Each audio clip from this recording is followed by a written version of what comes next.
ukomeye cyane ndagira ngo munyerereze ya mbuto ya Ebola. Bambwiye ko rwose irahera imbuto ya Ebola ngo iheke ibigori bitatu. Ya Ebola rwose niba vuta nguki ni imbuto y'ibigori iheka bitatu icyarimwe kandi yari mu gihe kigufi cyane. Ni makasi muvugana umuhinzi nyakuri. Rezo nizo ziri kwanga. umva boss ntago ari Ebola. Ni Ebola, imbuto ya Ebola.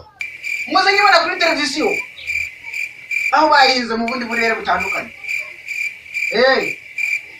Njyewe muze nyibona kuri televiziyo amujinga we. Sorry nako veterinary. Imbuto ya Ebola. Imbuto ya Ebola.